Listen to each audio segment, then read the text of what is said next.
Thương hiệu vui chơi giải trí Sun World hân hạnh đồng hành cùng chương trình.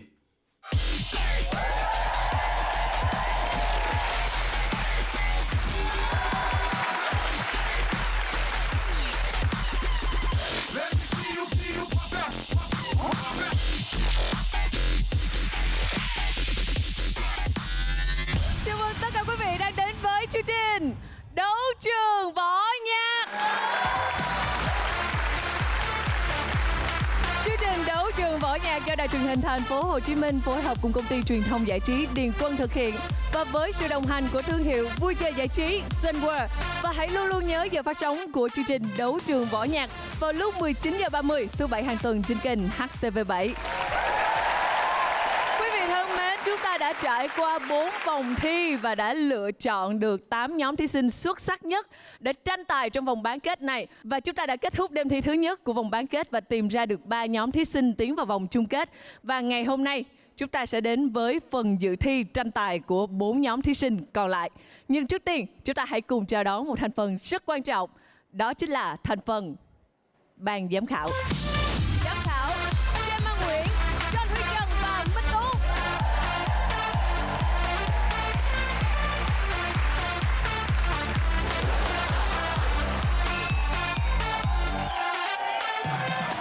Với ngày hôm nay, không biết là ban giám khảo đang chờ mong điều gì ở nhóm thí sinh thi đêm hôm nay ạ? Thật ra thì Minh Tú rất là hào hứng với cái buổi ngày hôm nay, bởi vì với cái vòng trước á, mình thấy được rằng là tất cả các đội á, họ thật sự rất là nỗ lực và họ có những cái tiết mục rất là hoành tráng, và mình vẫn hy vọng rằng ở cái vòng ngày hôm nay mình sẽ thấy 4 đội còn lại sẽ là cố gắng hết mình để thật sự tỏa sáng, và đây là cái cơ hội cuối cùng để mình có thể giữ tấm vé đi vào chung kết.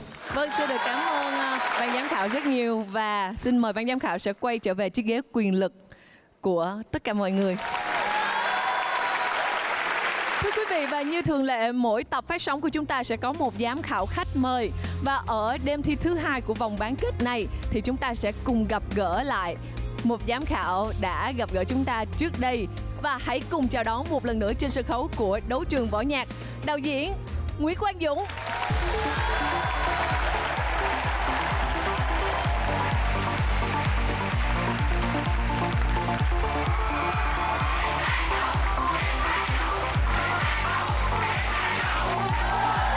Thu Vân xin mời anh sẽ quay trở về ghế giám khảo của mình. Cảm ơn đạo diễn Nguyễn Quang Dũng. Vòng 5 với tên gọi bán kết. Trong vòng bán kết này tổng cộng có 8 nhóm, 4 nhóm an toàn từ vòng quyết đấu, 4 nhóm từ vòng đại chiến sẽ tranh tài với nhau để giành 4 vé vào vòng chung kết của chương trình Đấu trường võ nhạc. Trong vòng này các đội sẽ trải qua 2 phần biểu diễn và phần song đấu. Đối với phần biểu diễn, các nhóm sẽ biểu diễn cùng với ca sĩ với bài hát nổi tiếng của họ. Ban giám khảo sẽ chấm điểm các nhóm ngay khi kết thúc phần thi. Nhóm có điểm trung bình cao hơn sẽ song đấu với nhóm có điểm thấp nhất. Hai nhóm còn lại sẽ song đấu. Kết thúc phần song đấu, 101 khán giả tại trường quay sẽ bình chọn cho một trong hai nhóm. Nhóm có lượt bình chọn của khán giả cao hơn sẽ được cộng 1 điểm vào số điểm trung bình trước đó. Nhóm có tổng điểm cao hơn sẽ giành vé vào vòng chung kết. Kết thúc vòng bán kết, 4 nhóm xuất sắc nhất sẽ chính thức thi đấu để chinh phục ngôi vị quán quân của chương trình.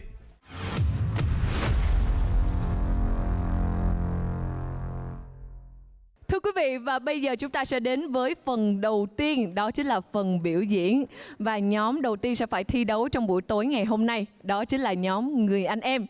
Không biết là quý vị đã bao giờ chúng ta tưởng tượng là một nhóm võ nhạc có thể trình diễn cùng với một rapper chưa ạ? Với một ca khúc rất hot. Và bây giờ hãy cùng chào đón trên sân khấu này sự kết hợp của Người Anh Em và rapper Mr. T. Xin chào tất cả các bạn, mình là Mr. T.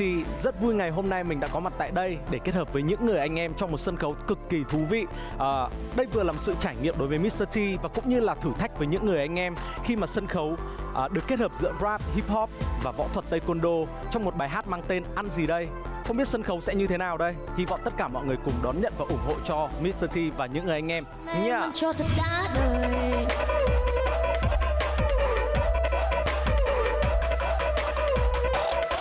Ở vòng 5, nhóm muốn thể hiện cá tính thật sự của mình, đó chính là trẻ trung và sôi động.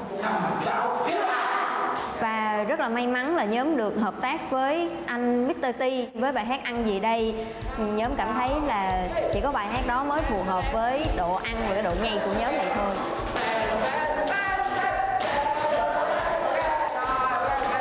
Qua vòng năm này đó là một sự thay đổi. Bác muốn có một cái sự gì đó mới mẻ hơn, lạ hơn, cũng như khó hơn và nhiều điều bất ngờ hơn, thú vị hơn. Ở phần này thì Phát cũng muốn đưa vào những cái động tác khó của Taekwondo cũng như kết hợp những động tác vũ đạo đơn giản nhưng có sự dễ thương. Đây là lần đầu tiên tụi em được biểu diễn chung với ca sĩ. Phải làm sao để cho không có sự va chạm giữa anh ca sĩ trong lúc mà tụi em làm những cái skill khó. Cái việc tập những cái skill mới cũng mang lại nhiều cái chấn thương cho tụi em, mà tụi em đã đặt cái quyết tâm của mình vào trong cái phần thi lần này. Các đối thủ rất là mạnh, nhưng mà em tin rằng với sự đoàn kết của nhóm chúng em thì tất cả các thành viên trong nhóm sẽ thể hiện tốt bài thi của mình trong vòng năm này.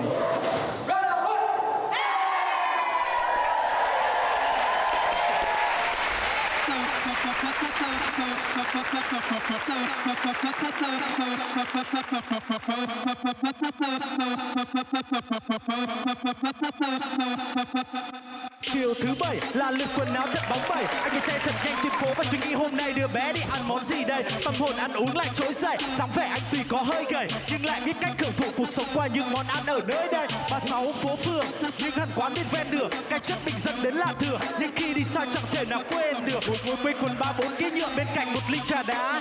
Thêm tí âm tí tranh buổi chiều hôm nay thấy sao đậm đà lên. Ăn ngon không thiếu, tiền ít hay nhiều, vỉa hè hay cửa hiệu, từ xưa đến nay không quan trọng hóa và không cần mỹ miều. Hạnh phúc cho em không chỉ đơn giản một điều là tình như bát bún bánh như sỏi, bánh như sỏi.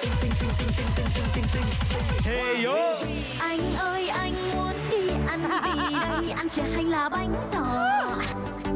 Hôm nay em muốn đi ăn thật no cho nên anh đừng tiếc tiền.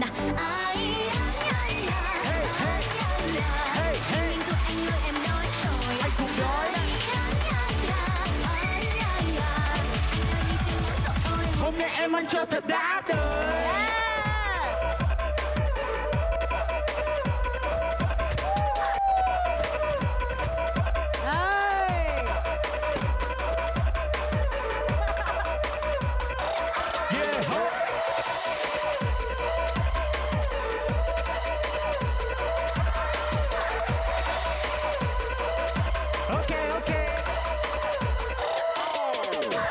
Sang bên trái lấy lá sùng cuốn vít nẹp tại, nhìn sang bên phải lấy cốc bia làm một hơi giải. Ẩm thực khiến con người ta xích gần lại, chuyện qua chuyện lại sang chuyện mấy cô chân dài như đà điểu. Ăn uống từ sương check in đủ ca kiểu, kể ra thì cũng hết cả buổi chiều. Lạc răng đến ngay 3 chiều, còn vật thắn ở ngay hàng chiếu. Nem lường trong ngõ ấu triệu, bún đậm mắm tôm không thể thiếu. Phở là đặc sản lâu năm dành cho những con người dành ăn chẳng cần quảng cáo nhiều. Ăn ngon không thiếu, tiền ít hay nhiều, vỉa hè hay cửa hiệu, từ xưa đến nay không quan trọng hóa và không cần mỹ miều. Hạnh phúc cho em đơn giản cũng chỉ một điều là tình như bát bún bánh như sỏi. Yeah, yeah, yeah, yeah, yeah. Em ăn cho thật đã đời. Hôm nay em ăn cho thật đã đời. Yeah, yeah.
Có lẽ là chúng ta đang rất là nhiều cảm xúc đúng không ạ? Lần đầu tiên nhóm người anh em mà chúng ta trình diễn trên nền nhạc có một rapper dễ thương như là Mr. T đã giúp đỡ cho các bạn. Không biết là cảm xúc của anh hiện tại khi đến với chương trình Đấu Trường Võ Nhạc đang là như thế nào ạ? Đây là lần đầu tiên mà mình được kết hợp giữa thể loại rap, hip hop với cả võ thuật.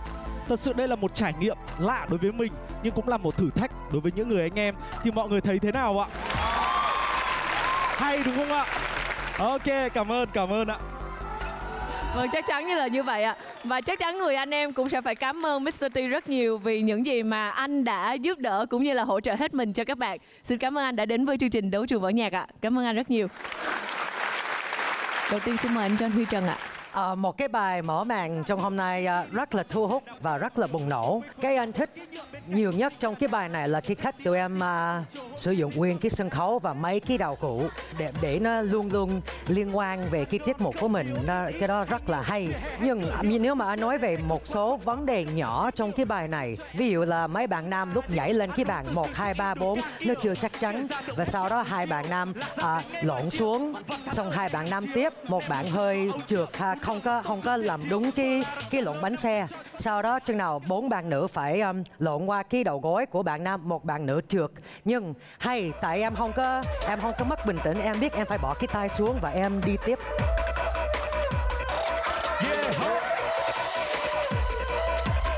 Bây giờ là vòng bán kết thì mình phải xem mấy cái bài này kỹ hơn rất là nhiều. Nếu mà tụi em được vô cái vòng tiếp theo thì mấy cái lỗi nhỏ xíu như vậy thì mình phải sửa liền nhé. Cảm ơn tụi em. Xin cảm ơn giám khảo John Huy Trần.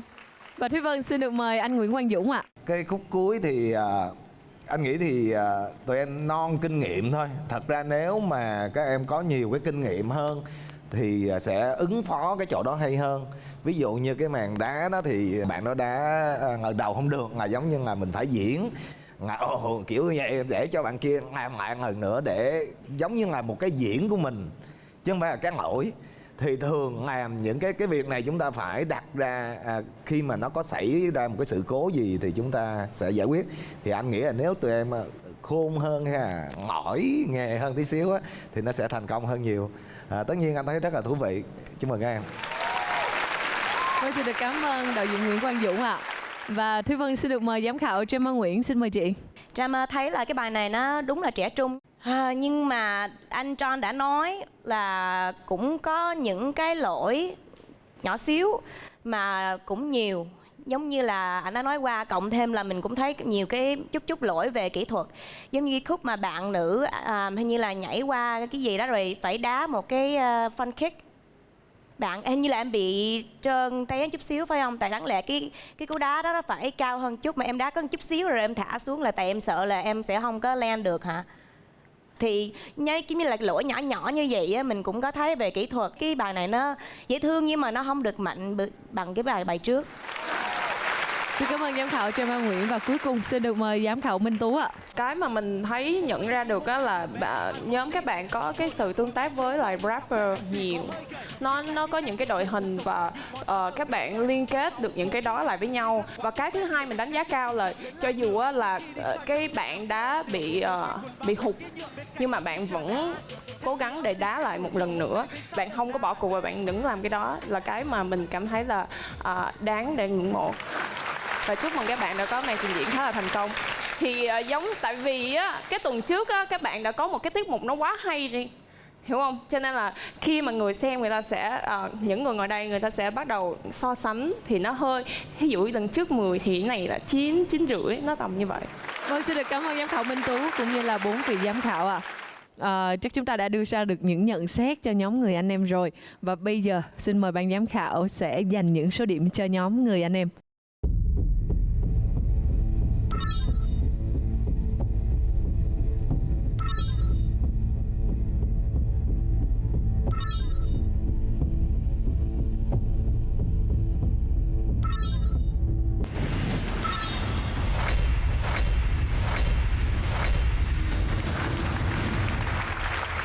Xin cảm ơn 4 giám khảo của chương trình Đấu Trường Võ Nhạc. Và một lần nữa xin chúc mừng nhóm người anh em, các bạn đã hoàn thành được phần thi mở màn của mình.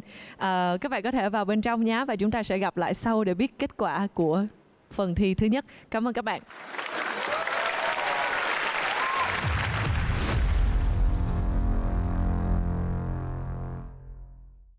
vị, và bây giờ chúng ta sẽ đến với phần thi đấu của nhóm thứ hai.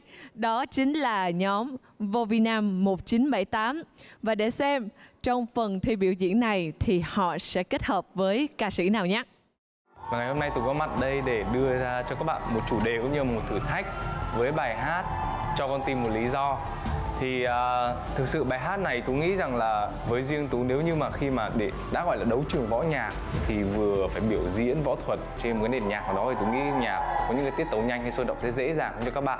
Còn đây là một bản ballad, mà một bản ballad khá là buồn, thì Tú nghĩ rằng đây là một thử thách rất là lớn và rất là áp lực. Và Tú hy vọng rằng nhóm Vovinam 1978 sẽ cố gắng hết sức mình và thành công trong vòng bán kết.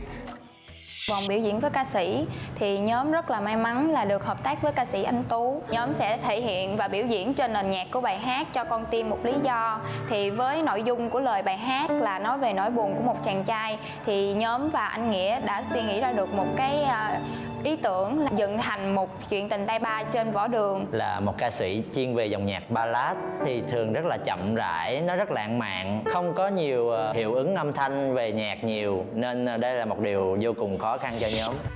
Đối với nội dung của lời bài hát là nói về chuyện tình cảm, bởi vì thật sự thì nhóm không có ai có tình cảm với ai hết. Thì cái mặt mà khó nhất ở vòng này là nhóm chúng em phải làm sao để diễn cho người khác hiểu đó là sự thật. Cái về của nhóm em là dành cho tất cả mọi đội, nhưng chúng em cũng có thế mạnh riêng. Tụi em chỉ có một mục tiêu là lên sân khấu sẽ thể hiện hết sức mình và chiến thắng những đội mà đối đầu với chúng em.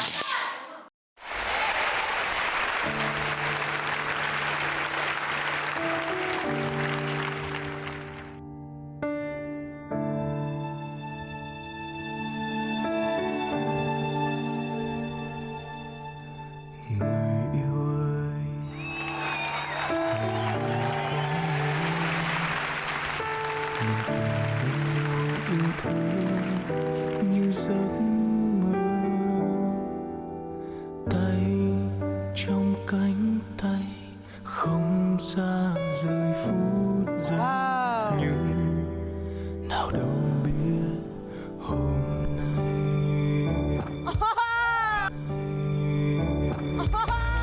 giờ trong em mọi chuyện là quá khứ, chỉ như gió mây thoáng qua như hai người lạ, để anh với một nỗi đau anh cố gắng để vượt qua, cố quên đi từng ký ức của hai ta. Thật quá khó để anh tìm ra một lý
1978 cùng nam ca sĩ Anh Tú.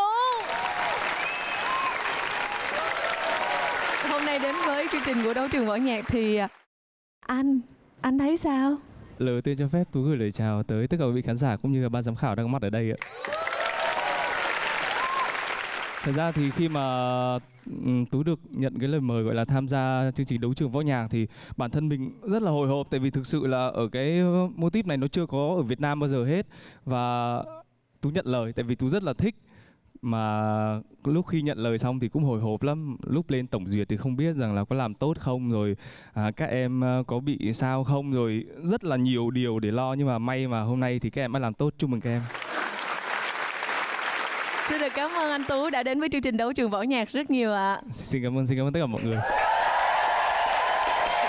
Xin được mời phần nhận xét của ban giám khảo dành cho nhóm Vô Vi Nam 1978 ạ. Tôi nghĩ rằng là với cái bài hát ballad mà kiểu nhẹ nhàng như vậy á, thật ra là tôi cũng không tưởng tượng làm sao có thể làm được. Nhưng mà rõ ràng các bạn làm rất là thành công và rất là bình tĩnh trong cách dàn dựng. Cái hình thể của các bạn, nếu mà trong cái biểu cảm của các bạn á, nó tăng thêm cái phần kịch tính nữa đó, thì tôi nghĩ rằng khán giả truyền hình á, họ sẽ cảm xúc hơn nhiều. Nhưng mà tôi nghĩ đang là một trong những cái tiết mục mà tôi thích nhất từ hôm bữa tôi coi tới giờ. Bởi vì nó cho tôi một cái đặc biệt, nó khác với những cái tiết mục khác, một cái cảm xúc khác. Chúc mừng các bạn. Xin được cảm ơn những lời khen của anh Nguyễn Quang Dũng dành cho các bạn ạ. Xin mời anh Trần Huy. Anh rất là ấn tượng với cái bài này, anh thấy ấn tượng lắm. Từ mấy cái tổ hợp nhảy múa, mấy cái động tác của các em, cái bài biên đạo của Trọng Nghĩa nè và các em với anh Tú, anh thấy là ba cái điều này kết hợp với nhau rất là hay trên cái sân khấu trong cái bài này. Cái hít thở của các em nó cũng trùng với cái hít thở hát của anh Tú, và với cái ánh sáng trên cái sân khấu và cái khói trên sân khấu nó tạo ra một cái, nó nhìn như một cái ký ức. Anh rất thích cái bài này. Yeah. Tụi em xin cảm ơn anh ạ. Xin cảm ơn giám khảo Trần Huy Trần. Thôi vâng, xin được mời giám khảo Trần Mai Nguyễn ạ. Mình rất là thích cái bài này, rất là bất ngờ.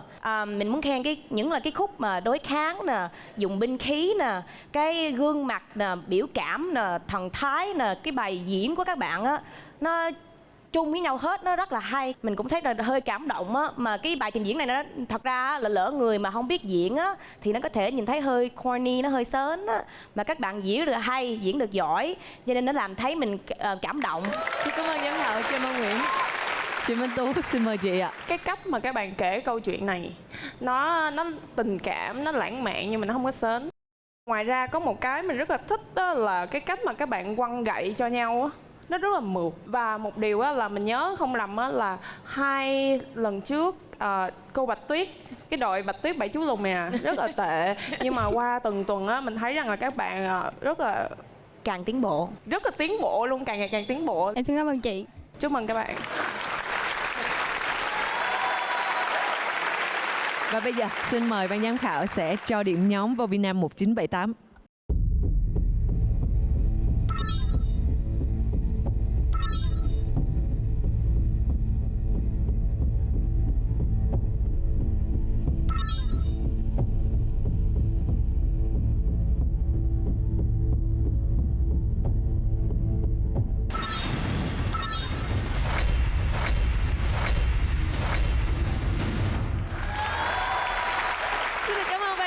Và một lần nữa chúc mừng nhóm Vô Vi Nam 1978 nha. Chúng ta sẽ gặp lại nhau ở những phần sau của chương trình. Cảm ơn các bạn.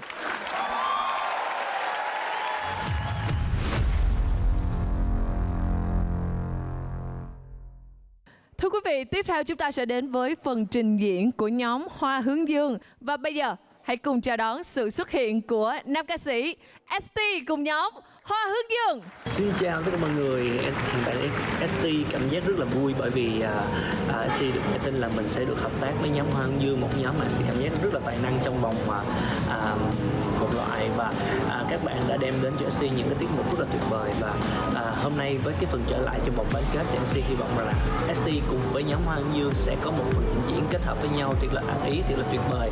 Và ST cũng mong rằng là nhóm Hoa Hướng Dương sẽ tiếp tục phong độ của mình để mà có thể tiếp tục và giành chiếc vé bước vào vòng chung kết. Chúc các bạn thành công nhé. Ở vòng bán kết này với chủ đề là biểu diễn với ca sĩ, nhóm em được may mắn biểu diễn với ca sĩ ST và bài chúng em biểu diễn đó là bài Mây và Núi. lời có cái nói rằng mây núi bên nhau thật yêu.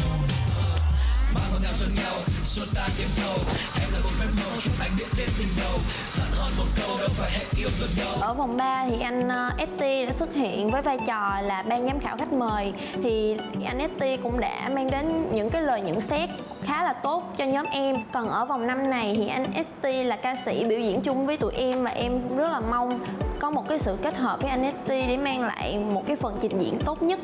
Thì vòng trước thì Quý cũng bị giám khảo nói là biên đạo sử dụng nhiều động tác của bên nhảy múa nhiều quá, nên chưa thấy được những kỹ thuật của nhóm Taekwondo. Thì Quý muốn thay đổi nhóm một chút xíu, nghiêng về phần võ Taekwondo nhiều hơn, để khai thác một cái tiềm năng mới của các bạn, có thể là bay đá những cái kỹ thuật rất là khó.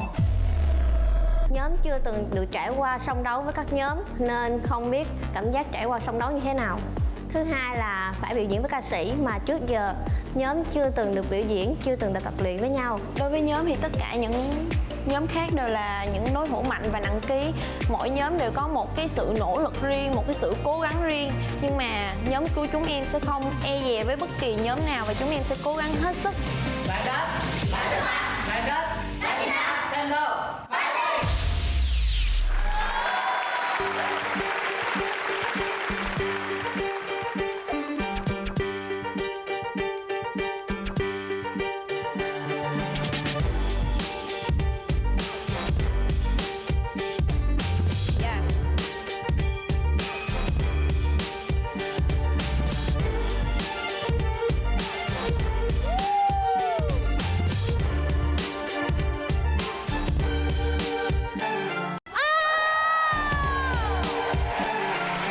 Xưa mãi vẫn hay thường lang thang, ngao du khắp nơi chẳng mỏi mệt. Đến lúc có cơn gió thuần la, thổi mây chỉ vài bên đồi kia. Nay vẫn đến đây thật nên thơ, chung quanh núi cao gần bên mây.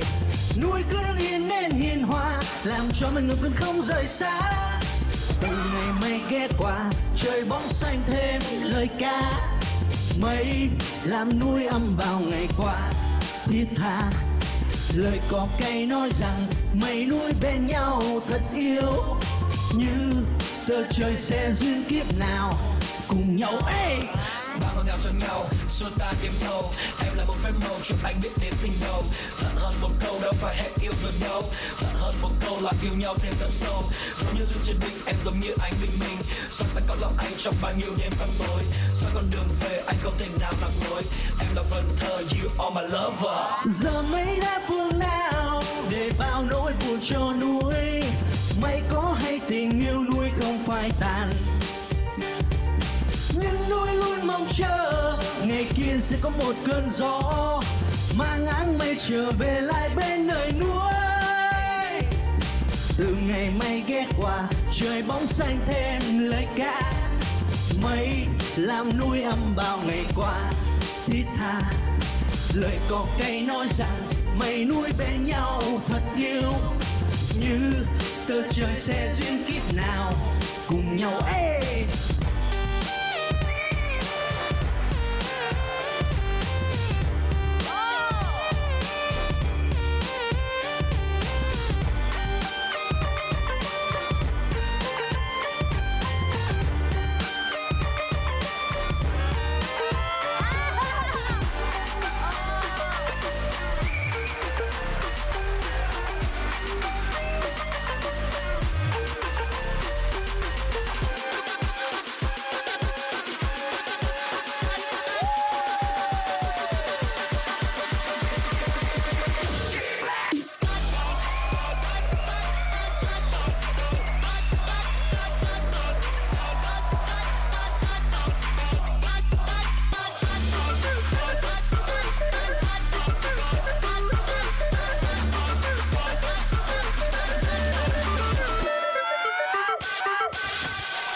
tiên xin phép cho SC gửi lời chào đến tất cả mọi người đang theo dõi chương trình Đấu Trường Võ Nhạc và 4 vị giám khảo rất là duyên dáng và dễ thương đang ngồi trên này. Cách đây 2 ngày SC gặp mấy bạn Hoa Hấn Dương và SC xem bài của mấy bạn xong rồi thôi không được đâu, các em làm lại đi, rồi xong rồi SC bắt các em làm lại và hầu như là chỉ trong 2 ngày mà các em phải thay đổi tới 80% cái bài diễn của mình. Và SC cảm ơn biên đạo Quý cũng như là các bạn Hoa Hấn Dương rất là nhiều, bởi vì các em đã giúp cho ST, giúp cho cái tính cách lập dị của ST một cách triệt để nhất, và cảm ơn tụi em rất nhiều và hy vọng là tụi em sẽ có một phần trình diễn cũng như là một kết quả xứng đáng với tụi em. Cảm ơn nam ca sĩ ST đã đến với chương trình. Cảm ơn anh rất nhiều vì đã luôn luôn nhiệt tình với những thí sinh của chúng tôi. Cảm ơn anh.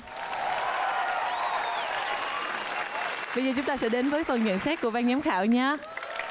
Rõ ràng thì chúng ta thấy cái tiết mục này là một cái tiết mục mà ca sĩ khách mời có tâm nhất, rất là chịu khó. Mình nghĩ là cái thời gian tập của ST dành cho các em rất là nhiều. Nó vừa là ưu điểm nhưng mà mình nghĩ đôi khi nó cũng là khuyết điểm. Cảm giác giống như mình vừa xem một cái tiết mục của ST và các em minh họa. Thật ra là với cái bài này nó tròn trịa nhưng mà nó bị đều đều. Kể cả những cái điểm nhấn của các em thì nó cũng không đặc sắc và nó cũng không có quá làm cho nó khác biệt với những cái tiết mục mà tôi từng xem. Mình cảm thấy là các bạn không có quá nhiều năng lượng cho những cái động tác mà mình làm. Bên cạnh đó thì cái gương mặt của các bạn á, nó bị tập trung nhiều quá. Nó chỉ có một nét gương mặt thôi, nó không có quá nhiều. Hoặc là nếu như có thì những cái cười hoặc là những cái bắn tim của các bạn nó nhìn rất là gượng, nó không có tự nhiên như là những cái gì mà các bạn đã từng làm. Bên cạnh đó thì đây là một cái tiết mục mà nó khiến cho mình hơi bị chờ đợi. Mình vẫn chờ đợi giống như là chờ đợi một cái gì đó nó bùng nổ hơn để khẳng định lại Hoa Hấn Dương của những tuần trước. Xin cảm ơn giám khảo Minh Tú. Và Thúy Vân xin được mời phần nhận xét của giám khảo John Huy Trân ạ. Lúc nãy ST chia sẻ là mình phải thay đổi gần 80% của cái bài. Anh rất là tò mò, tại anh không biết nếu mà cái sự thay đổi này có giúp tụi em không hay không. Dạ, em muốn chia sẻ là mới hồi trước tụi em thử sân với ca sĩ ST là tụi em, anh biên đạo, anh Quý là sẽ làm có thêm những cái bục để đứng lên giống như là những ngọn núi gì đó. Nhưng mà tại vì những cái bục đó đẩy trên sân khấu này tụi em không thể di chuyển được và có thể va chạm vào ca sĩ. Và anh ST anh thấy còn những chỗ nào cần thêm cái gì đó cho nó xuông theo cái bài biểu diễn của ảnh, nên tụi em đã bỏ đầu cụ trong 2 ngày nên tụi em đã tập. Anh ST tụi em cũng phải gửi lời cảm ơn anh ST rất nhiều. Anh qua phòng tập với tụi em mà tập đến rất lâu, vào chạy lên đây thử sân để tập lại trên đây với tụi em tới 11 giờ mấy lần trong 2 ngày, nên tụi em rất cảm ơn anh để chỉnh lại. Vì anh Quý biên đạo chúng em cũng có một vấn đề, đó là gần tới ngày chuẩn bị tụi em làm bài, anh Quý có sức khỏe không tốt, đã nhập viện và chúng em lúc đó rất lo lắng, và cũng nhờ anh ST và anh Quý đã làm lại cho chúng em. Thì anh nói là trong một cái cuộc thi mình sẽ luôn luôn gặp mấy cái thử thách và vấn đề, nhưng mình phải nhớ mình là người thi nhá. Cuối cùng cái trách nhiệm nằm với bản thân mình. Cái thử thách này nó rất là khó, tại mình làm việc với một ca sĩ, mình không muốn làm cho ai thất vọng. Thì tụi em đã làm rất là tốt để làm một cái tiết mục hay cùng với ca sĩ ST. Vì tụi em hỗ trợ anh ST rất là tốt và anh ST đã hỗ trợ tụi em rất là tốt. Nhưng cái điều quan trọng nhất là tụi em quên cái chính mình. Vì mấy cái động tác của các em trong cái này nó rất là đơn giản. Đến lúc có cơn gió thật lạ thổi mây chỉ vài bên đồi kia, này vẫn đến đây thật nên thơ. Thì anh hơi thất vọng là anh biết là tụi em đã gặp nhiều vấn đề, nhưng mà rút kinh nghiệm mình phải biết mình phải đứng cùng nhau và nhìn cái bài và quyết định cùng nhau cái này có xứng đáng trong hôm nay hay không. Xin cảm ơn giám khảo John Huy Trân ạ. Và cuối cùng Thúy Vân xin được mời giám khảo Gemma. Mấy giám khảo này đã nói có nhiều cái điều mà mình đồng ý mà nhiều cái mình cũng không đồng ý. Cái mình đồng ý á, là anh nói là cũng đều đều một chút, nhưng mà thật ra thì cái chuyện đều nó cũng là rất là đáng khen. Cái phần đồng đều thì tốt, các bạn thể hiện cái đó rất là tốt, rất là đều. Nhưng mà ý nói là không có điểm nhấn nhiều. Mà cũng có nhiều cái điểm nhấn, giống như cái khúc mà các bạn nằm xuống rồi anh đã say Tell Me Why đó, thì cái đó cũng rất là khó, rất là hay. Mình cũng thấy có điểm nhấn. Các bạn đã làm được cái yêu cầu là mình muốn thêm võ thuật. Và các bạn thì mình nhưng mà cái võ thuật đó nó thật ra có đồng ý nó có đơn giản không? Đơn giản nhưng mà nó đồng đều. Mình thấy đồng đều, với lại mình đồng ý là cái gương mặt nó chưa đến, nó không có được đủ kịch tính. Nguyên một cái tiết mục của các bạn á, thì mình thấy á, nó ngoài cái phần đấm ra hay là những cái biểu lộ gương mặt khác thì nó lại thấy được rất là nhiều sự gượng gạo từ cái cách mà bạn bắn tim hoặc cười, trong nụ cười nó cũng không tự nhiên nữa. Nhưng mà theo Trâm thì tại vì mình là giám khảo võ thuật, mình muốn khen cái võ thuật của các bạn, mình thấy là mình đã cái võ.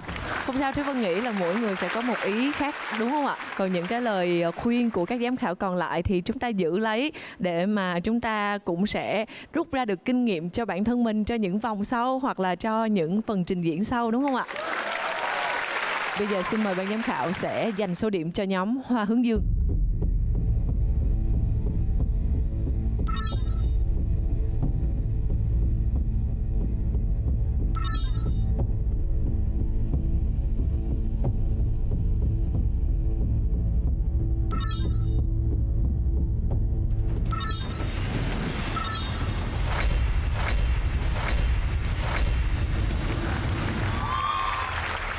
Ban giám khảo đã chấm điểm xong, chúng ta sẽ biết được số điểm này ở phần sau của chương trình. Xin được cảm ơn nhóm Hoa Hướng Dương. Chúng ta sẽ gặp lại nhau sau nhé. Cảm ơn các bạn.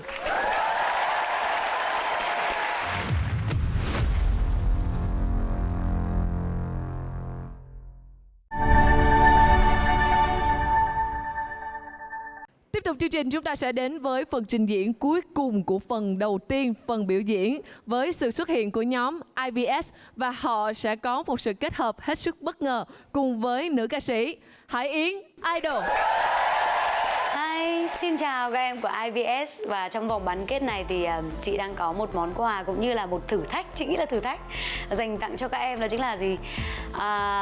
Thể hiện một bài võ thuật trên nền nhạc của ca khúc Đã Hơn Một Lần, sáng tác của Tăng Nhật Tuệ. Nhưng mà trước khi các em thể hiện thì chị phải bật mí nhé, bởi vì đây là một cái ca khúc mà có lẽ là ghi dấu cái tên Nguyễn Hải Yến với khán giả rất nhiều. Bên cạnh đó thì nó cũng đã là cả một chặng đường của chị, nó cũng nói rất là nhiều những cái nỗi niềm của bản thân chị.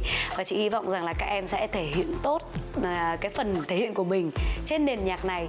Và chị cũng sẽ hứa với các em một điều rằng là chị cũng sẽ thể hiện tốt phần của mình để cho các em có động lực làm tốt cái phần trình diễn của chúng ta ở trên sân khấu. Và mong rằng là tiết mục sẽ thành công tốt đẹp. Ở vòng 5 này thì cái thử thách của chúng em là phải hợp tác cùng với ca sĩ. Và ca sĩ mà chúng em may mắn được hợp tác đó chính là chị Hải Yến Idol. 1, 2, 3, 4, 2, 3, 4.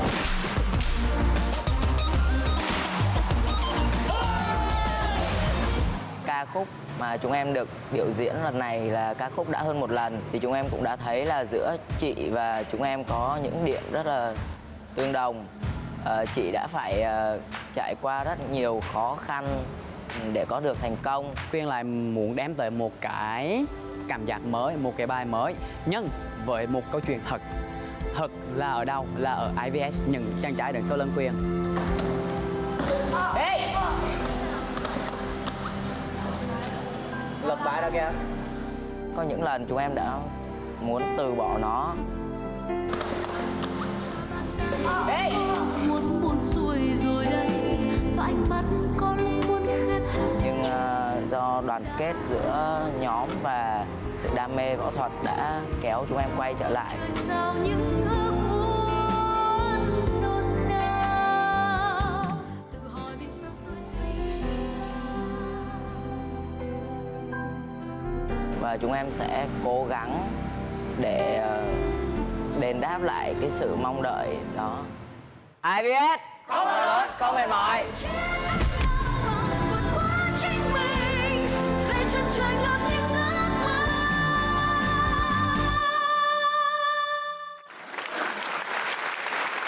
Chúng tôi, những đứa trẻ cá biệt, được sinh ra là một người bình thường, như bao đứa trẻ bình thường khác.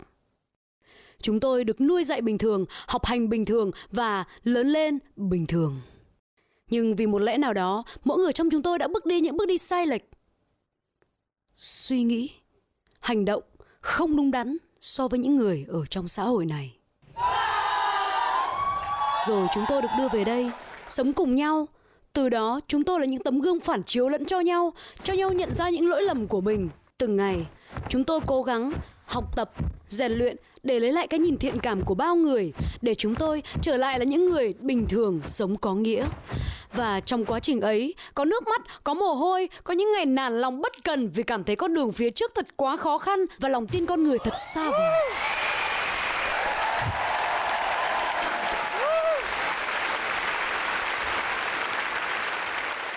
Nice. Lúc ấy, bản năng trong chúng tôi cho phép mình buông bỏ những ước mơ, tương lai, hoài bão, cuộc sống, gia đình, cha mẹ, bạn bè, hy vọng mọi thứ cứ bước cùng từng ngày. Chúng tôi bên cạnh động viên lẫn nhau và chúng tôi biết mình phải cố gắng nhiều hơn nữa. Không có lỗi lầm nào là mãi mãi nếu chúng ta biết nhận ra, sửa chữa. Không có sự bắt đầu nào là quá muộn nếu bản thân chúng ta có quyết tâm và can đảm. Ngày hôm nay chúng tôi ở đây và ngày mai rồi cả tương lai nữa chúng tôi sẽ đứng ở một nơi nào đó trên thế giới này, trong xã hội này và tự hào dù đã đi lệch hướng, đã từng sai lầm nhưng chúng tôi biết sửa chữa và đứng dậy.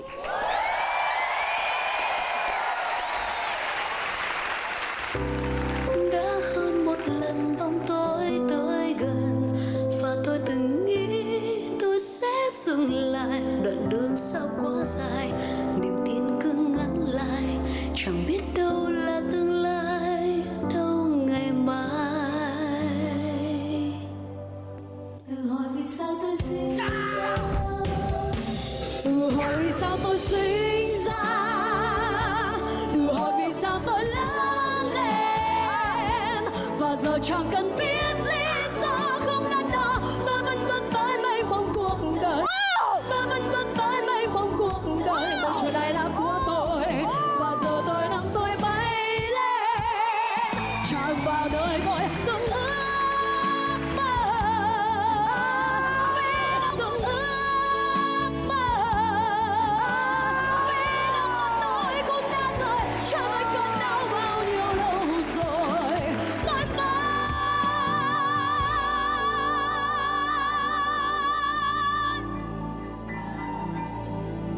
nói chắc hẳn ngày đó không chỉ riêng gì bản thân mà cả những người thân, gia đình của chúng tôi sẽ mỉm cười nhẹ lòng, hài lòng về con cái của họ. Dù đã hơn một lần tôi cảm thấy mình bất tài, vô dụng và không thể quay đầu, nhưng cũng đã hơn một lần chúng tôi đã nỗ lực thay đổi chính bản thân mình, rồi tất cả sẽ tốt đẹp, đúng không?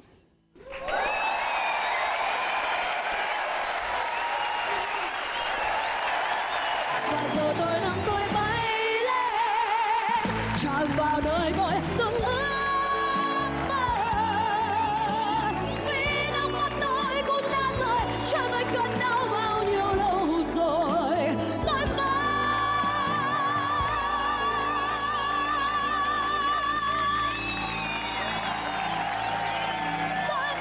Xin được cảm ơn nữ ca sĩ Hải Yến Idol và đây là nhóm IVS. Khi mà ngày hôm nay đến với chương trình Đấu Trường Võ Nhạc và chị vừa kể lại một câu chuyện cũng như là hát thì cái trải nghiệm này đã mang lại những điều gì thú vị dành cho chị ạ? Đến ngày hôm nay khi mà bắt đầu chương trình bấm máy quay ấy, thì Yến mới thú thực với cả các em trong nhóm là bản thân chị cũng đã có những cái quãng thời gian giống như các em, nhưng chị may mắn hơn là bởi vì có lẽ là chị là con gái, chứ nếu không là bố mẹ cũng sẽ đưa chị về ở cùng với các em. Khi chúng ta mà trải qua được tất cả những cái thực tế là chúng ta có những lỗi lầm, chúng ta là những đứa trẻ có thể vào thời điểm này chưa phải những đứa trẻ ngoan, nhưng cái điều quan trọng nhất là gì? Là chúng ta nhìn thấy được ra điều đó vào đúng cái thời điểm kịp thời. Vâng, xin được cảm ơn những chia sẻ của chị. Xin cảm ơn chị đã đến hỗ trợ cho nhóm IVS rất nhiều ạ. Rất là nhiều cảm xúc và nhiều cái sự đồng cảm đối với cái tiết mục của các bạn.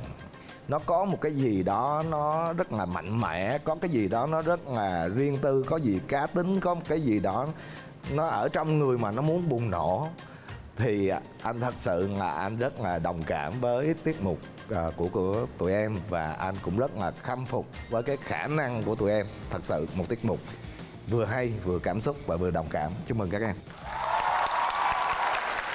Mình không tìm ra một cái lỗi nào để mà khiến mình phải suy nghĩ là các bạn có cái nào mà để mình thấy là nó thiếu không. Ở cái này á, là ngoài những cái cách mà các bạn kể câu chuyện ra thì cái câu chuyện nó rất là truyền cảm hứng, nó khiến cho người xem hiểu các bạn nhiều hơn. Mình rất là thích trang phục của các bạn, và kể cả cái cách mà trang phục của các bạn với trang phục của ca sĩ nó rất là match. Ca sĩ vẫn tỏa sáng theo cách của ca sĩ và các bạn vẫn tỏa sáng theo cách của các bạn. Đó là một cái kết hợp rất là thành công và mình thấy tiết mục này rất là tuyệt vời. Xin cảm ơn giám khảo Minh Tú ạ. Xin mời anh Trang Huy. Cái hay trong đây tại cái này cũng là một cái thật trong lòng của các em. Và đó là sao lúc tụi em làm cái bài này nó rất là tự nhiên và nó rất là thật. Cái khó trong cái bài này, cái độ khó nó rất là cao. Đầu tiên mình không có nhạc, mình chỉ có cái hít thở và cái lời thoại của ca sĩ. Nhưng cái sự kết hợp của các em giống mấy anh em ruột luôn, một gia đình. Tụi em hiểu nhau, tụi em biết tất cả mọi thứ, mỗi bước, mỗi động tác lúc nào người anh này hay người em này sẽ làm rất là tuyệt vời. Và không phải chỉ là cái lần này mà mỗi lần tụi em xuất hiện trên sân khấu anh rất là ngạc nhiên. Không phải chỉ là về cái câu chuyện của các em, nhưng mà tụi em luôn luôn mỗi ngày, mỗi tuần tụi em sẽ thành công hơn và mạnh hơn, thông minh hơn, tuyệt vời hơn. Ai cho tụi em phép giỏi như vậy ạ? Xong. Xin cảm ơn giám khảo John Huy Trần và giám khảo Gemma. Quá là tuyệt vời. Mình như là Minh Tú đã nói, mình không có gì để nói luôn á. Mà không biết tại sao mình đang cảm động, nhưng mà mất rơi nước mắt luôn á. Không biết tại sao. Nhưng mà trong cái phút đó, giây đó, mình giống như là cảm nhận được những cái khó khăn, mà những cái chấn thương, hay những cái như là những cái gì mà các bạn đã trải qua để làm được cái bài quá là hay. Mình rất là cảm động, mình thấy rất là... Mà anh muốn biết cái về các em, lúc tụi em tham gia cái chương trình này, cảm giác của các em, tụi em có cảm nhận một cái điều như vậy không? Là mình có một cái gì đặc biệt hơn với nhau không? Cái sự gắn bó hơn giữa đội chúng em là chắc chắn là có ạ. Và ở vòng 5 này thì chúng em phải biểu diễn là ca khúc Đã Hơn Một Lần của chị Hải Yến á. Thì cũng may mắn là chúng em cảm thấy là nó rất giống với lại cá tính và tính cách trong con người của chúng em. Từ trước khi vô trường đến khi mà chúng em được tiếp cận với lại Vô Vi Nam, và nhiều lần thì chúng em đã muốn từ bỏ nó vì nó quá mệt và quá khó. Và hiện tại thì chúng em đang ở trên chương trình Đấu Trường Võ Nhạc này, và chúng em đã thể hiện tất cả những cái đấy ở bài này bằng những cái cảm xúc và những hành động thực sự của chúng em. Xin được cảm ơn những lời khen của giám khảo Gemma Nguyễn cũng như là 3 vị giám khảo còn lại. Và bây giờ xin mời cả 4 vị giám khảo sẽ cho điểm nhóm IVS.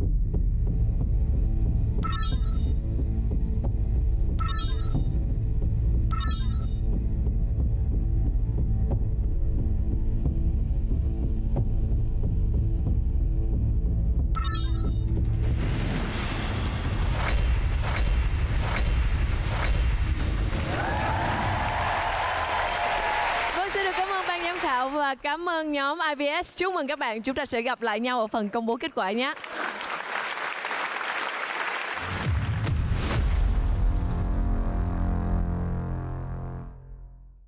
Quý vị đã quay trở lại với chương trình Đấu Trường Võ Nhạc.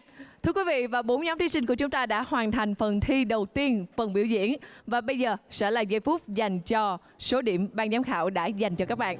Và nhóm nào có số điểm cao nhất sẽ bước vào vòng tiếp theo, vòng song đấu cùng với nhóm có số điểm trung bình thấp nhất. Và 2 nhóm còn lại sẽ thi đấu cùng với nhau. Nhóm nào có số điểm cao hơn, nhóm đó sẽ có quyền được lựa chọn thi đấu trước hoặc thi đấu sau. Và bây giờ chúng ta sẽ đến với giây phút dành cho kết quả. Nhóm nào sẽ là nhóm có số điểm cao nhất?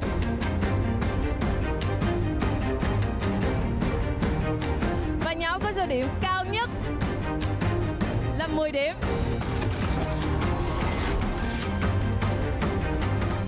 Xin được chúc mừng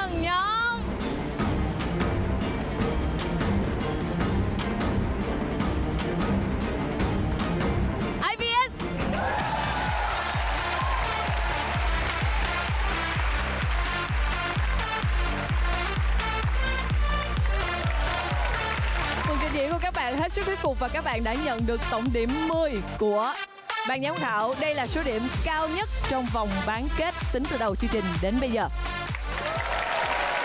Và tiếp theo chúng ta sẽ tìm ra nhóm có số điểm cao thứ nhì. Nhóm thứ nhì chúng ta có số điểm cũng rất cao, đó chính là 9.5 điểm. Xin được chúc mừng nhóm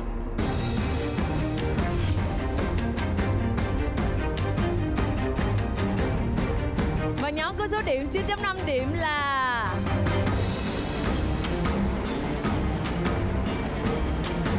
xin được chúc mừng nhóm Vovinam 1978.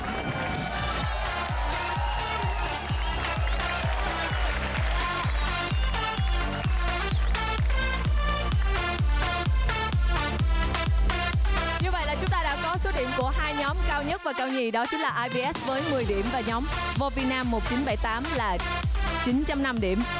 Và bây giờ chúng ta sẽ tìm ra ai sẽ là đối thủ của nhóm IVS, nhóm có số điểm thấp nhất. Và tổng điểm mà ban giám khảo dành cho các bạn là 7.9 điểm. Trong đó giám khảo Gemma Nguyễn dành cho các bạn 8 điểm, giám khảo John Huy dành cho các bạn 7.5 điểm, giám khảo Minh Tú dành cho các bạn 8 điểm và giám khảo Nguyễn Quang Dũng dành cho các bạn 8 điểm. Chúng tôi xin được công bố nhóm có tổng điểm trung bình là 7.9 điểm và sẽ là đối thủ của nhóm IVS. Đó chính là nhóm Hoa Hướng Dương. Như vậy tổng điểm của nhóm Người Anh Em là 8.9 điểm và các bạn được giám khảo Gemma Nguyễn dành cho các bạn 8.5 điểm, giám khảo John Huy dành cho các bạn 9 điểm, giám khảo Minh Tú dành cho các bạn 9 điểm và giám khảo Nguyễn Quang Dũng dành cho các bạn 9 điểm. Và đối thủ của các bạn sẽ là nhóm Vovinam 1978. Một lần nữa xin được chúc mừng các nhóm, chúng ta đã có tổng điểm trung bình và các bạn có thể lui vào bên trong để chuẩn bị cho phần song đấu. Chúc các bạn thành công.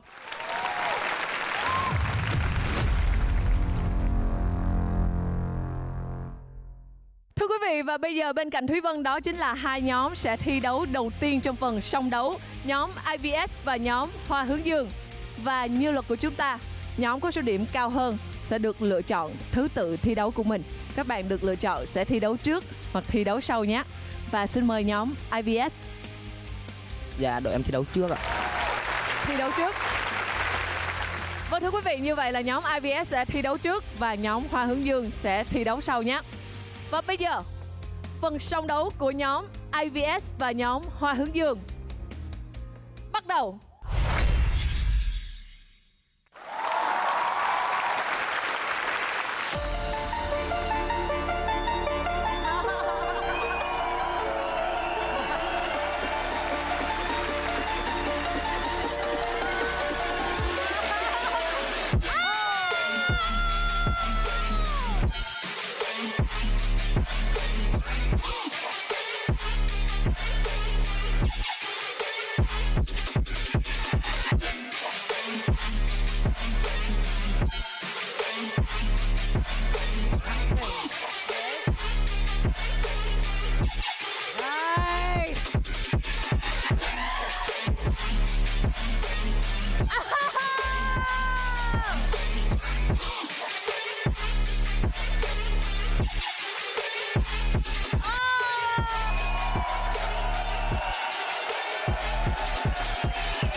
Xin mời ban giám khảo ạ. Mọi người thấy cái phần trình diễn song đấu, không biết là song đấu hay là biểu diễn nữa ạ. Quá đã. Là lúc đó tụi em lên, tụi em xuất hiện đầu tiên đúng không? Xong tụi em có một cái tổ hợp, một cái phần battle cái kiểu Vào Việt Nam pha với B-boy. Và sau đó lúc tụi em kết thúc anh cũng sợ, anh cũng lo lắng là ok, Hoa Hương Nhân sẽ làm cái gì để trả lời lại và giới thiệu trên sân khấu, nhưng mà tụi em cũng boom.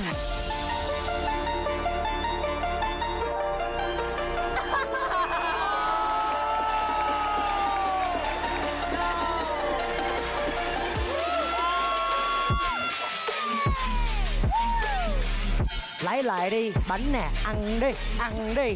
Cái kiểu như vậy. Tụi em không có sợ, tụi em không có áp lực.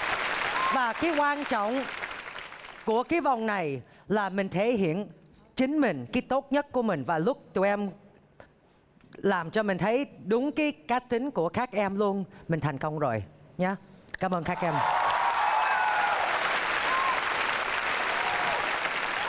Và bây giờ sẽ là giây phút để cho 101 khán giả tại trường quay bình chọn cho hai nhóm Hoa Hướng Dương và IVS.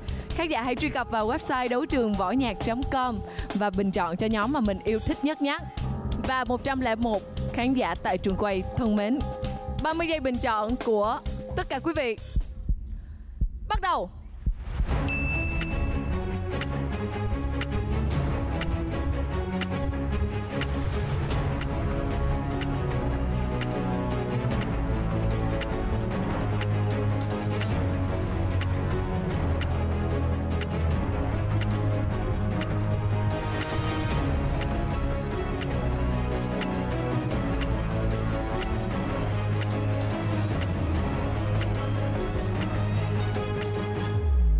Và thời gian bình chọn dành cho 101 khán giả sẽ được kết thúc tại đây. Cảm ơn 101 khán giả rất nhiều. Và chúng ta sẽ biết kết quả này ở những giờ phút sau của chương trình nhé. Cảm ơn các bạn rất nhiều.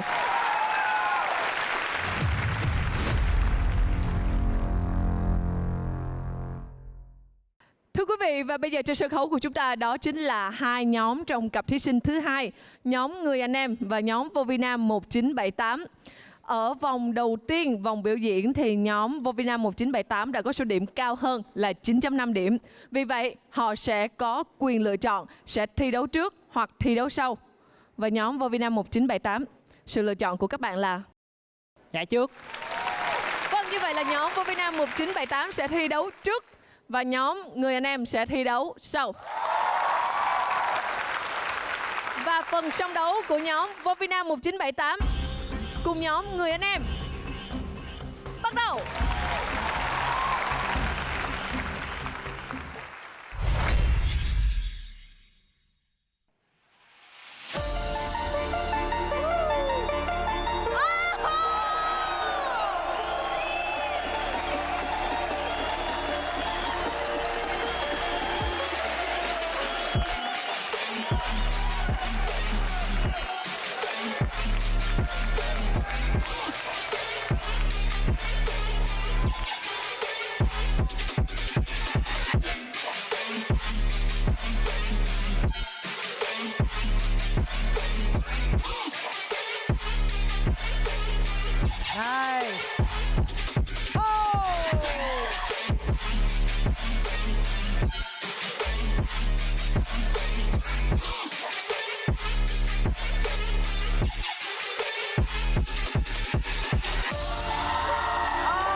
Và xin được mời phần nhận xét của ban giám khảo ạ. Đến khi bán kết và Người Anh Em và Vô Vi Nam 1978 là hai đội vẫn tìm ra mấy cái mới và mấy cái bất ngờ cho chúng tôi. Cái đó rất là khó để làm đến cái vòng này. Tại bình thường mình sẽ nghĩ ra là đi xa như vậy thì mình phải làm cái gì nhiều hơn nữa. Nhưng mà các em rất là sáng tạo nè. Một cái battle như vậy rất là máu lửa, rất là đã. Mình muốn làm tốt hơn bên kia và mình muốn hơn bên kia. Xong cuối cùng ai cũng bắt tay và ôm nhau. Cái đó là cái khoảng cách anh thích nhiều nhất trong cái bài này. 101 khán giả thân mến, mọi người hãy truy cập vào website đấu trường võ nhạc.com và hãy bình chọn cho hai nhóm Người Anh Em và Vô Vi Nam 1978 nhé. 30 giây của khán giả bắt đầu.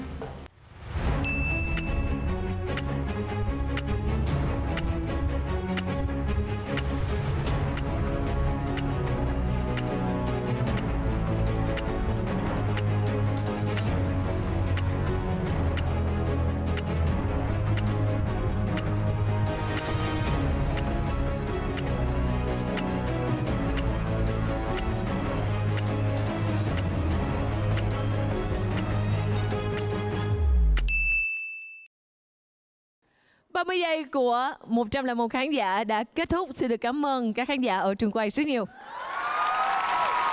Và chúng ta sẽ gặp lại sau ở phần công bố kết quả nhé. Xin được cảm ơn nhóm Người Anh Em và nhóm Vô Vi Nam 1978.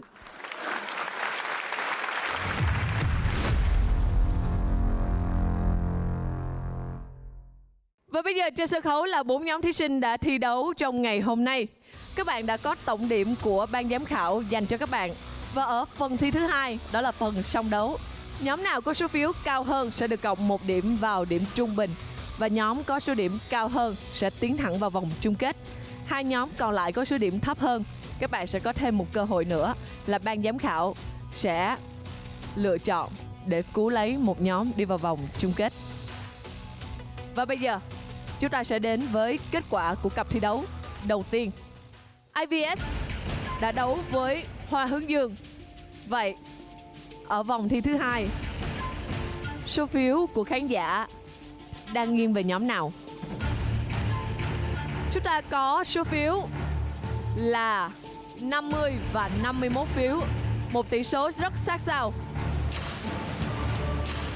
Và nhóm có số phiếu cao hơn là 51 phiếu, sự lựa chọn của khán giả.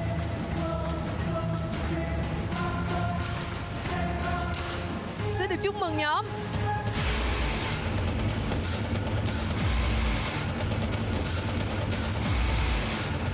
IVS.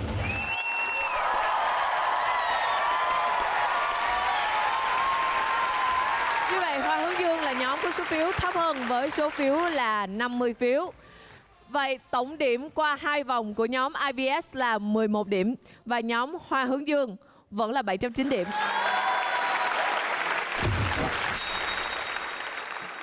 Và bây giờ chúng ta sẽ đến với kết quả của cặp thi đấu thứ hai.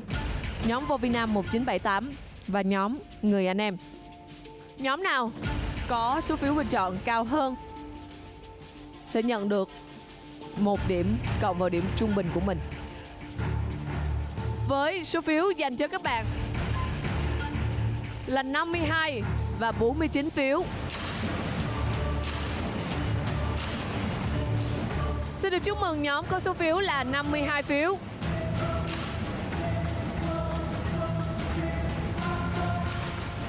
Đó chính là xin được chúc mừng nhóm Người Anh Em.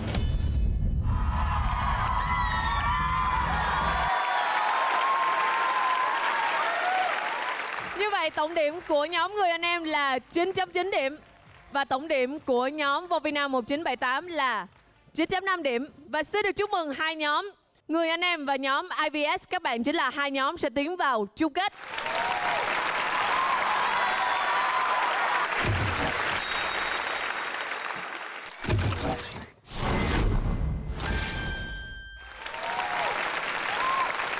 Rất tiếc chúng ta có hai nhóm chưa an toàn. Đó chính là nhóm Hoa Hướng Dương và nhóm Vô Vi Nam 1978. Tuy nhiên, ban giám khảo vẫn dành cho các bạn thêm một cơ hội nữa.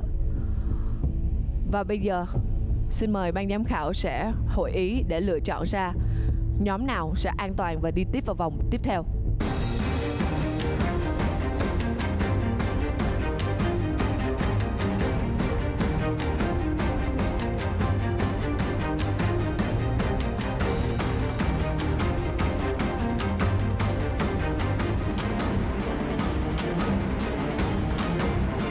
Và thời gian của ban giám khảo đã hết. Xin được cảm ơn ban giám khảo và mọi người sẽ phải đưa ra quyết định của mình. Ban giám khảo sẽ lựa chọn ai trong hai nhóm Vô Vi Nam 1978 và nhóm Hoa Hướng Dương?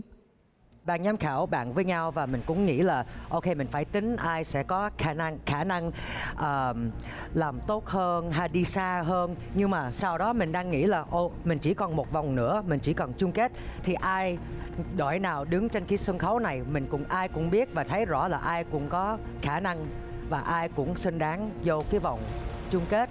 Nếu mà xét theo hai cái quá trình á, thì mỗi một đội mang một cái câu chuyện khác. Một đội là luôn luôn giữ một cái từ đầu là các em luôn thể hiện tốt, nhưng mà trong cái vòng này á, thì các em sau một vòng các em được đặt cách vào, thì cái sự trở lại đó nó không còn hoành tráng như là cái mà các em đã cho mọi người thấy trước đó.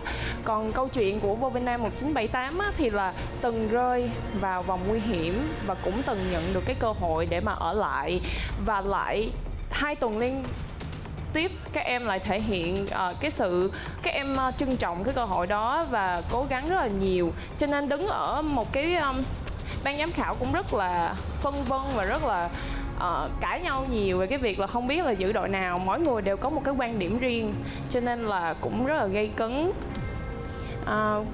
Thật ra cũng chọn được rồi nhưng mà chị không nói đâu. Anh nói đi. Ok, thì như vậy mình cũng tìm một cái quyết định để mình nhất trí với nhau, và mình sẽ làm y chang như tuần trước và mình cho cái điểm quyết định. Chúc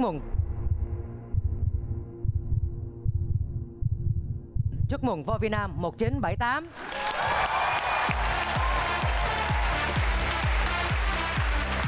Xin được chúc mừng nhóm Vô Vi Nam 1978. Các bạn đã an toàn và tiến vào vòng chung kết cùng với nhóm IBS và nhóm Người Anh Em.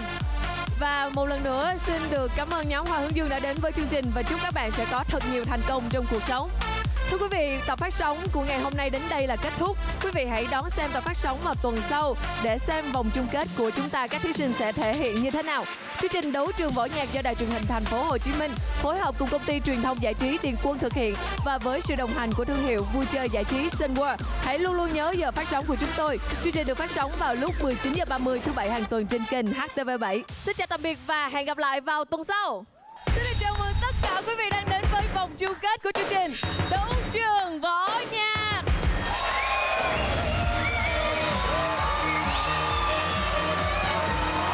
Quá đã.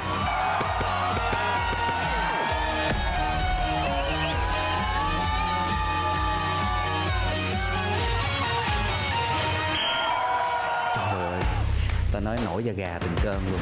Đón xem tập chung kết Đấu trường võ nhạc phát sóng vào lúc 19h30 ngày 21 tháng 7 năm 2018 trên kênh HTV7.